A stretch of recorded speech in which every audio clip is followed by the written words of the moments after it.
Warning, this content may be disturbing to some audiences. Subscribe. If you dare. He was missing half of his bottom lip because she had bitten it off. Hey everybody, welcome to ANECDOSED. People ask Reddit. Males of Reddit, what's your abusive relationship story? Number 1.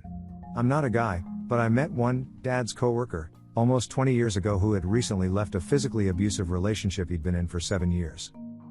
The woman had drug and alcohol problems, and had been the victim of a brutal sexual assault, which left her unable to have children, when she was young. He felt bad for her so he stayed, even though she often hit him when she was messed up. He was missing half of his bottom lip because she had bitten it off, which was the final straw for him. He left her and went to stay in the hotel he worked at. She then beat herself up, or had a friend do it, and called the cops and said he'd hit her with a guitar. They didn't even own a guitar, but he was arrested, charged, and convicted anyway. After a few months in the House of Corrections, he was released and stayed with our family for a while. Number 2. Commenter. I was 19 when I met her. I had just had a devastating breakup and I had just dropped out of college due to a mixture of depression, low self-esteem and general aimlessness. I was living on my own and my relationship with my parents consisted mainly of arguments about how much of a screw-up I was and how I was never going to succeed at anything. I was working full-time as a manager of a cheesesteak shop in a mall. She worked at the Hex, RIP there. She would come by daily and flirt. I wasn't really attracted to her, but the attention felt really good at the time. I was young, depressed and lonely, and after a few weeks of flirting she brought her daughter to visit me. I honestly don't know if I had told her this before, but I had been told at 5 and several times since that I would never have children, and I had always wanted them. Her daughter was very cute and she seemed to really like me, and in truth I became smitten with her. So a combination of flattering attention and a cute kid convinced me to finally ask her out. Before I knew it I was in a serious relationship with a woman I barely knew, acting as father for a child. There's where the manipulations began. Within a week she was acting as if we were going to get married. Our first fight happened 10 days after we started dating, and it happened over sex. We went out one night and she started crying because we hadn't had sex yet, and it must mean that I didn't love her. In truth I was just not ready for sex yet. After trying to explain that to her she started to threaten to leave, holding our relationship hostage, and I gave in. This became a pattern. Every time she wanted me to do something her way or different somehow she would instigate an argument about it. Her arguments were generally nonsense and revolved around my not agreeing to what she wanted because I was a shitty person / boyfriend / father / etc. And as a generally logical person I would eventually get frustrated by them. The moment I got upset she would put on the tears and proclaim that it was over and that I don't love her / them and threaten to leave. As someone with extremely low self-esteem I was certain that the negative things she said about me were true, that she was just trying to help me. She was older, she knew better. So I went along with it. Every argument I would give in, normally apologizing to her for it. This is the process that eventually led to us getting married. Instead of waiting a normal amount of time to build a relationship, a month in we were living together, 3 months in we were engaged. 11 months in we were married with our first kid. Each time it was because she threatened to leave because we weren't going anywhere and there were other options available. Any protests I put up that wasn't the case and we were moving too fast resulted in direct threats to leave and then eventually attacks on me. I'm not man enough, I'm a shitty boyfriend, father, etc. every time I would give in. So here I was, 20, married and woefully unprepared to be a father, husband, adult, and struggling to get by. And at this point I had just shut down. I was an automaton, living just to serve her. I guess I was done with the fighting, the manipulations, and again, she had to be right. I was young and stupid and no one else wanted me. So I went through the motions, I worked full-time, took care of my kids, and was generally miserable. After the birth of my second child and meeting an adult friend I genuinely liked, I started to realize that I didn't deserve the abuse that I got. This came as a direct result of her now encouraging my stepdaughter to not respect me. This is the child that she thrust me into a father role with way before I was ready, insisting weeks into the relationship that I was to discipline her and raise her, and now she was being encouraged to argue with me, openly disregard me and disrespect me. At this point I started to try to fight back, and this led to openly arguing again, and eventually to her hitting me. It would go like this: we would argue, she would hit me and then play the victim when I would get upset. Eventually I would give in and apologize to her. Over 3 years this became the norm. I left twice, and each time she promised it would be better, and I eventually went back for the kids. This is also when the sexual abuse started. We had pretty much stopped having sex entirely after our second child together was born. For a while this became one more thing for her to browbeat me over. At some point she started waiting for me to be asleep and she would climb on top of me. I would wake up with her riding me. I tried to fight her off a few times, but every time she would play the victim, proclaiming that I hurt her. Besides, men don't get raped, so I eventually just kind of let it happen. I began to work overnights during the last year, and honestly that is the only reason we survived as long as we did. She would leave during the day, leaving me with the kids, so we rarely ever were together, but when we were there was almost always fighting that ended in her hitting me. In the course of our relationship I put my hands on her twice. Once to hold her against the wall and vent all of my rage at her. I left her that day, but after a month or so, I went back. The second time I picked her up and threw her onto a couch. I left for good that day. If she could push me to violence it was only going to get worse from there, and I refused to be that person. Person B. I hope you're doing better now. Commenter. We divorced 12 years ago now. I have been in a healthy relationship with my current wife for almost 11 years, married for 3.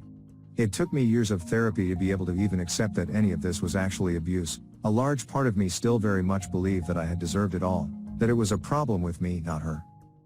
And that doesn't even touch on the struggle I had finally admitting I was raped/sexually assaulted.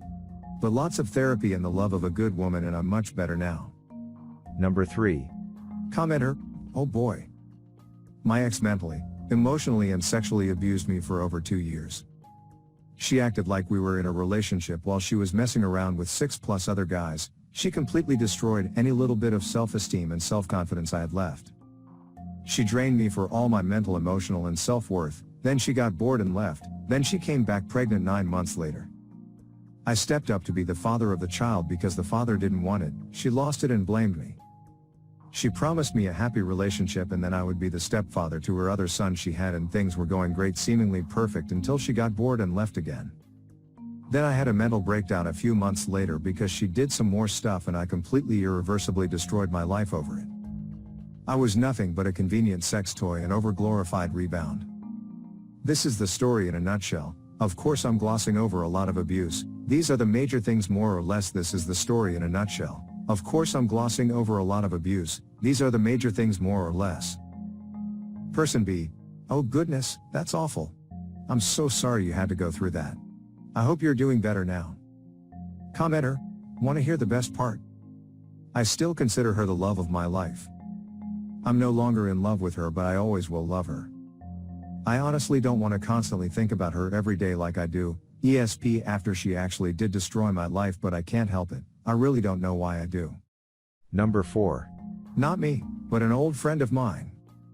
He hadn't been with the girl for long before she became very manipulative. It started out with her telling him that his friends didn't know what was in his best interest, and his family just wanted to drive them apart. He wasn't allowed to go on and do anything without her. Nights out or drinking was definitely out of the question. But she could do whatever she wanted. She would go on nights out and take pictures with other men, some more inappropriate than others, then accidentally send them to him. Then laugh when he'd get upset and say that it was just a joke. She'd always hit him during fights, scratch his face, but as a firm believer in never putting his hands on women, he wouldn't probably defend himself. He finally ended it when, during an argument, she threw a new boiled cup of tea at him, missing his face but scarring his shoulder and neck. I've unfortunately lost touch with him, but I really hope he is happy. He was an amazing friend to have. I was lucky to have that chance to get to know him. He deserves the world. Number 5. Well, one girl I dated I was with for 7 months. She constantly made me feel guilty about things. Always blaming things on me and just in general being a shitty human being. For instance, on several instances I caught her flirting with several guys including her ex. I know I should have noped out of there. I was in a bad place in life at the time, and she would always make excuses and turn it around on me, and somehow I was the bad guy. For instance, at one point she was discussing in front of me and other friends via a Discord chat her kinks with her ex, and she thought that was okay. Another time she was literally letting some guy tell her he loved her and calling him baby and shit. She told me it was a roleplay that was some collaborative writing project that never got sexual, until one time I caught her and it did, and she got mad at me for calling her on it. She also said the fact that I wouldn't have sex with her must have meant I didn't really love her. Not her exact words, but it was something like that. Let me be clear, I did want to have sex with her at the time, just not when I did. I had the desire but wanted to wait. A month after that I basically caught her undeniably cheating on me. Technically I didn't have proof, but the circumstances, if you want specifics ask, but it's a long story, kinda made it obvious. When I found this out I told her I wasn't comfortable with what she was doing and she dumped me, telling me I was controlling. I am not proud to admit this, but at the time part of me denied that she was cheating, even though she later admitted to ID in an email. So I had emailed her, she blocked me on everything else, trying to apologize, even though I now know I was manipulated and that I didn't do anything wrong. She tried to string me along, then told me she reconnected with someone, a mere 4 or 5 days after the breakup. Yeah, no, you don't end a 7-month relationship and start a new one 5 days later unless you already had that in the works before it ended. She also used to do things like cry when she didn't have money for food or to pay her rent, so I would buy food for her / give her money for rent, and she'd act like it wasn't her fault, when in reality her money was being spent on Netflix, weed, and other shit she didn't need. There were a lot of other things that happened, including her getting kicked out at one point and I had to find a place for her to stay and call, and a lot of personal favors. She couldn't stay at mine and my parents' house. It's complicated, and yet it was just a mess. I can't believe I am summarizing here. There was so much that happened, and it all ended 6 months ago. I guess it's on my mind so fresh because she recently tried to contact me. I didn't respond, nor will I. I just don't want to remember her. She was awful. She keeps contacting me and I can't figure out how to block her email. Make sure to share your personal story in the comments below and have the opportunity to be featured in a future video. Also, if you like these topics, don't forget to like, subscribe, and hit the notification button to continue seeing more content like this every day. See you next time.